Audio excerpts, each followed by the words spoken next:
magkakaroon tayo ng isang awitin. So, halina't pakinggan at awitin. Awitin. Okay. Gusto niyo bang? Okay, pakinggan na mabuti ang ating awitin ngayon. At inarawan niyong damdamin pagkatapos pakinggan ang awitin. Ano nakikita mo sa larawan, Rhea? Kalesa. Nakasakay ka na ba ng kalesa, Rhea? Walang ako. Ay, very good. Ano yung feeling mo? Nakasakay ka na ba, Marisa? Masaya. Very good. Sino pa ba ang gustong sumakay dito? Wala na? Okay, wow. Sige, gusto ko rin sumakay. Hindi ako nakasakay ng kalesa. So ngayon, ating pakinggan ang isang folk song na sulat ni Levi Selorio. Si Levi Selorio ay isang kilalang makata at isang kompositor ng ating sinaunang relasyon.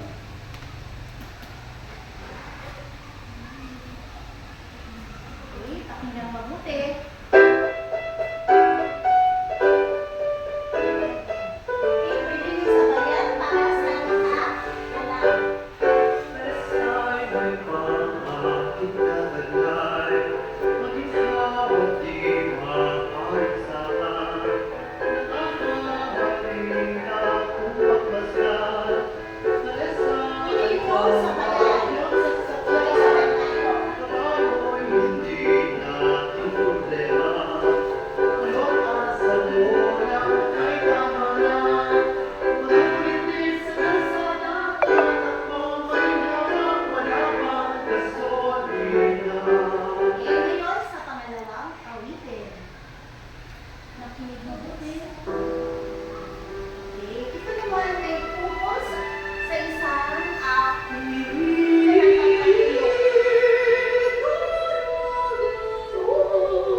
Yan, narinig ko na yan sa movie na Unang Aswang. Okay.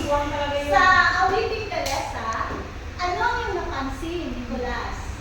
Ano naman yung napansin sa awiting kalesa? Parang mabilis yung awit niya. Oh, yes, very good. Nakagaling. How about you, Rhea? Ano naman yung napansin mo? Sa kalesa. Mabilis. Yes. Ikaw ba ay masaya o nalungkot? Ano yung nalungkot mo? Parang masaya. Masaya, yes. Paano mo naman inarawan ang kilos o galaw ng kanyang tugtugin, Jenny? Paano mo mailarawan yung galaw ng kanyang tugtugin para sa kalesa? Malakas! Very good, malakas. Ito yung malakas or mabilis. Oh, yes. Mabilis, masaya, Rhea, masaya ang ating awiting kalesa. Very good. So ito ay mabilis at masaya. Ikaw pa kaya pag nakakaano ka ba kayo ng mga bata, yung mabilis na song? Ano ba ang yung mararamdaman, Demery, kapag ikaw makarinig ng mga live or mabilis na napakasayaw. Yes, napakasayaw. Good, very good, Demery. Ikaw ay si Demery ay napakasayaw. Napabulot. How about yung paano naman mo isagawa ang kilos ng utog ko Presley. Di ba ito Presley? Ano yung sa gawa? Honor, yes. Mabagal. Mabagal na. Mabagal.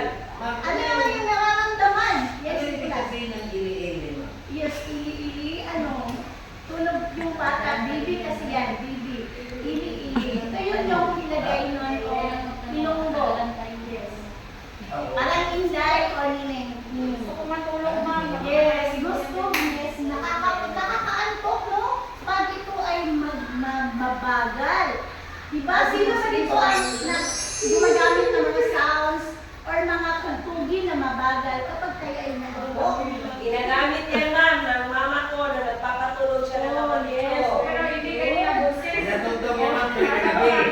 Ma'am, there's any rights, ma'am. Yes. So, habang pinakinggan mo ang awit natin, paano mo ito ilarawan yung nararamdaman, Rhea? Sa iiulog anay. Yes, aside sa nakakanto, malungkot, yes. Malungkot. Ako, ma'am. Yes. Ako, ma'am, natatakot ako. Hindi ka nakakatakot. Kasi ma'am, napanood ko yung movie niya, ma'am, napanood ko yung unang aswang at saka si Maria na manananggal. Yan yung music niya, ma'am. Yes, ito yung Presley, ito yung boxing natin. Kailangan natin itong mahalin dahil ito ay tataking Pino. Hindi ko naman Yes. So, tama yun, malungkot. Ibig sabihin, malungkot at mabagal. Tama ang iyong sagot. So, ano ito na? Nakakaawit na ba kayo ng masaya, masigla o mabilis na, o malungkot na tugtugin ni class? Yes, ma'am, nakawit ako yung balata, yung mabilis ako. Okay. Yung mga gabi. Yes, lagi ka maawit.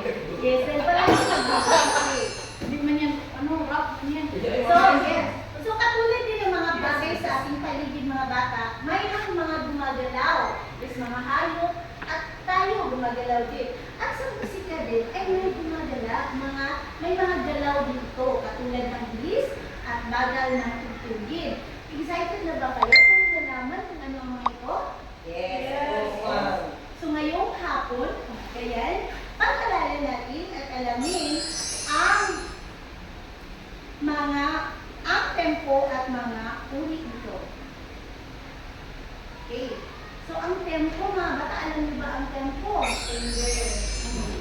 So ang awitin o tugtugin natin ay may kaukulang galaw. Ito ay kumilos ng mabilis o mabagal. Yes, sa grade 3 natin, no, mayroon tayong mabilis, like tumatalon at tumatakbo. At mayroon din mabagal sa grade 3. Ngayon, ito ay tinatawag natin na tempo.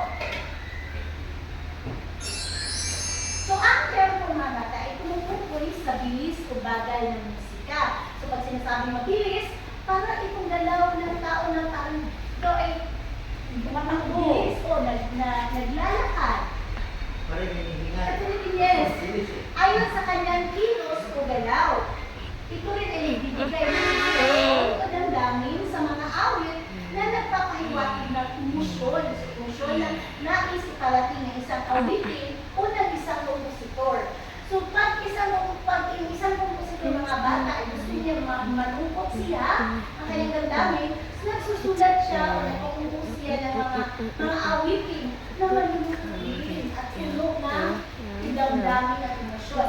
Pero kapag masaya naman ang kompositor o yung pinlove, yung nakakagawa naman siya ng mga awitin na masasaya. This is according to science. So, ang mga tugtugin ng awitin ay may tiyak na galaw. Minsan, ito ay malakas, mabilis at minsan din ito ay mabagal. So, may mabilis na tugtugin. Nakakaawit ka na ba ng mabilis na tugtugin ng class? Yes. How about you, Jenny Babe? Hindi. Hindi ka na mabikon? How about you, Rhea? Mabagal naman. Ang broken hearted si Mia, ma'am. Yes. Siya na mabagal. How about you, Christine? Mahilig sa bang kumanta ng mga No. mabilis? Eh, Okay, so hindi si Christine. Si Lami, I'm sure. Magandang yung Yes. Ang mga mabilis na tugtugin ay tinatawag natin na presto. Tugtugin ay mga masasayang awitin at tulad na Bahay, kubo. Awitin na natin. Bahay, kubo, kahit munti, ang halaman doon ay sari-sari. Leon. At ang Leon Sinta. Leon Sinta, kubo ng papaya, dala-dala'y gusto, sisigla ng bunga. Happy birthday! At marami pang iba. Sige, ulitin mo nga, Nicolas. Ano ang pwesto? Ang Kristo ay may mga mabilis na tugtugin na Yes. tinatawag natin Kristo. Ito din ay masaya pagtitig. Yes, masasaya awitin. So ito ay Katulad ng yes, katulad ng ito, di ba? Kung ano ba, mabigay ka pa, Nicolas, meron ka ba mga awitin na alam mo na mabilis? Super! Oh, super! Sino? Riel, how about you, Riel, Riel? Riel. Ano po, Riel? Marami, ma'am. Yung Marami. How about you, Riel? Ano yung mga mabilis? Sino? Silos, yes. Mamaya mga bata, magkakanta Bilis, tayo. bilis. Okay, next. Basta makapasayaw ka. Base sa napakinggan natin awitin, paano mo ilarawan ulit ang mga kilos o galaw ng awitin? Sa awitin ng tempo. Okay, sa pamagitan ng tempo, ito yung kilos at galaw. Ano naman awitin natin ulit para hindi nyo malimutan. 10 seconds lang. 3 seconds. 1, 2, 3, tapos na. 10 seconds.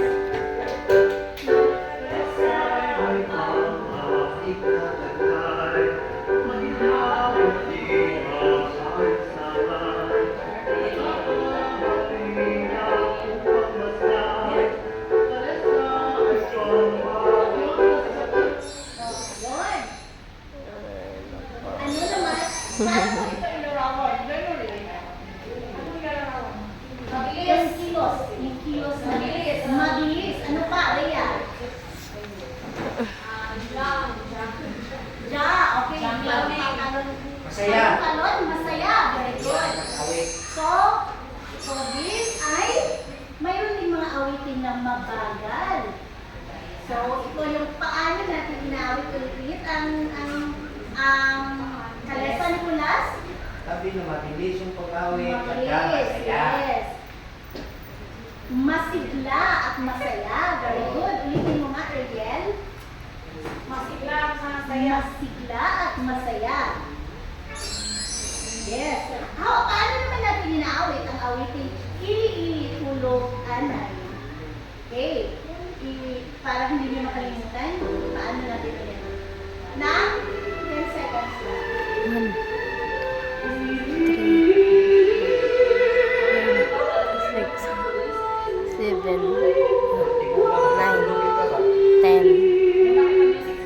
10. Okay. How about you, Jenny? Paano mo naman, ano naman yung nararamdaman? Lungkot si Genevieve. How about you, Bemery? Inaantok. Ano ang nararamdaman? Tama, nakakatakot. So, paano naman sila, ngayon paano naman sila nagkaiba? Base sa kanilang kilos at tugtugin. Ang awiting kalesa at ili-ili tulog anay. Rhea. Mabilis ang talasan. Mabilis ang anong awit? Ang kalesa at Mabagal yung ili-ili. Yes. Mabagal at mabilis. May mga bata, may mga awitin na inaawit natin ng mabilis. At minsan din ay inaawit natin ito ng mabagal. Bakit kaya may mga awitin na ganito? Para may parating ang damdamin ng sumusulat ng mga awit.